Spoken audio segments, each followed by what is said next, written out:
Welcome to the King version 2 channel. Don't forget to like, comment and subscribe. Don't be stingy, because everything is free. Thank you. Meghan named her daughter after two white women. She's a mass of contradictions. She is mixed race, grew up white, has only surrounded herself with white people, married two white men, has very light-skinned mixed-race children, and has never really known racial discrimination. What she has described as discrimination, if it happened at all, sounds more like misunderstandings. Yet she allowed King Charles III to celebrate her culture with the choir and the preacher, despite him and Camilla having the audacity to ponder what their children might look like. She's claimed that the entirety of the globe has victimized her because she's black, and Oprah just ate it all up with a solid gold spoon. Oprah used and abused her more than anyone else. She convinced Meghan that her story would catapult them into the upper echelons of Oprah's gurus. She's made many people filthy rich. Dr. Phil, Deepak Chopra, Dr. Oz, Gayle King. Meghan saw it as a ticket to the life she always wanted, and all Oprah had to do was get her to sell out her family and the family she married into. Now she's got nothing left to sell. The racist Meghan, happily married, wants people of color to pay for his security bill, call him by titles that his lack of official service renders pointless, and doesn't want people of color to bring up valid critiques of his past deplorable behavior because it's bad for his image rebrand. Meghan just sits there being silent and complicit and expects people of color to find her self-hating ass relatable. How relatable is it for Meghan and Harry to buy a mansion from a dead Russian oligarch when Putin's dictatorship supports Russian warlords mining resources and/or damaging food security throughout Africa and the Middle East? Never mind how all the poor dark and brown-skinned people of color suffering because of Putin feel. Let's all ask the public work shy, mooching, light-skinned Meghan lazing about her 1%er McMansion if she's okay. The racism that she felt towards the royal family is that they misraced her. I know the word does not exist, but yeah, like misgender, you get it. How dare they identify her and label her and acknowledge her black culture when she's always been a white woman? All her life, she's worked so hard to identify as white or Latina or whatever, basically anything other than a black woman, so this really hurt her. The funny thing is, nobody would have really cared much that she was black, as most sane black women don't identify with her. She's the one who made a big fuss over it. She ain't one of us, as I don't know any black person on earth who has a wedding and only one family member in attendance.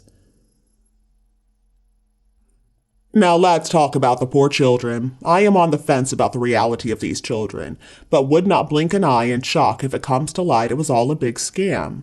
Too many different children being shown, too many attempts to blur photos, the highly questionable births, the baby bumps dropping and changing size daily, etc., etc. It all is truly the result of Charles allowing this to go on.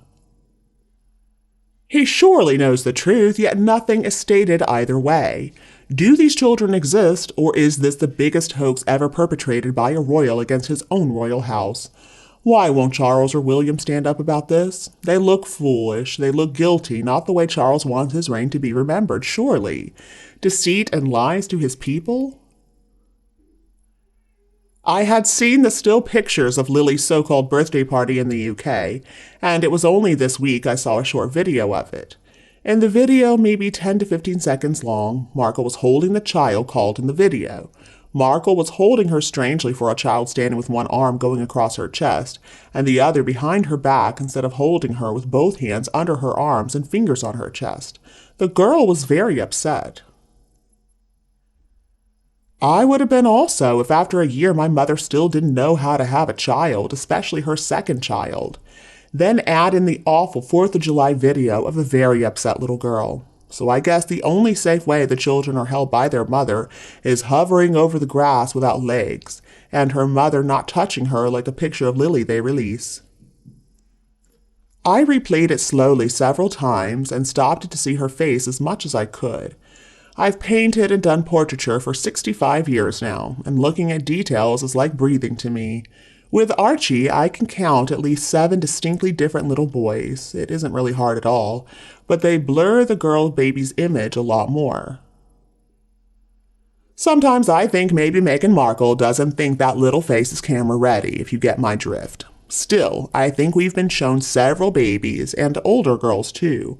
The tot at the so-called birthday party in the UK appears to have similar features to the very blurry, very unhappy-looking little girl at the recent parade. But we've seen photos of other girl babies who've looked very different, such as the one in their first holiday photo, and the one Harry is reading to who looks a lot like Eugenie's boy. I haven't seen much of the mockumentary, I haven't really been keeping track, and I don't have a head count on the variations of their girl. I can't really think of her, or even say or type the name they gave her without feeling a bit sick. I will always call her Lily, never the stolen name. I saw a documentary series on the Queen and know that nickname was important to her. Only her parents, her sister, and Philip called her that name. When she asked that it not be used after Philip's death, it should have been respected, especially by her spineless grandson. I bet she was asked, or they were fishing around about the name when Archie was in the womb before they knew he was a boy.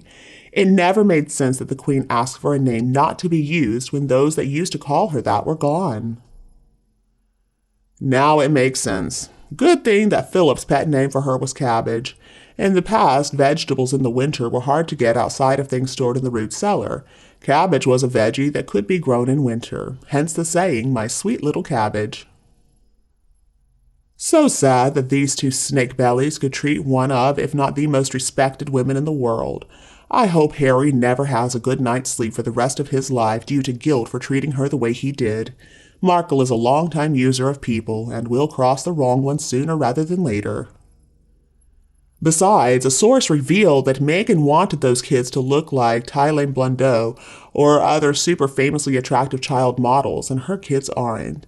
They are cute, average children, and she wanted them to be uber-duper special somehow, little carbon copy Dianas or something, and instead they look quite a bit like her side of the family. There's nothing wrong with that to normal people, but it offends her. Plus, I suspect she thought they would be easier to deal with than children actually are in reality, and so she got frustrated early on with parenting. She thought her kids would just be whatever she manifested them to be, and I imagine it's a constant source of aggravation to her that they are actual little human beings. What do you think of Meghan's delusions of racism and questionable details about her kids? Let us know your thoughts below in the comments section. We hope you have found this helpful video. Don't forget to leave a like, share, and subscribe to the channel if you like it. Thank you for watching this newsletter. See you in the next videos. Goodbye.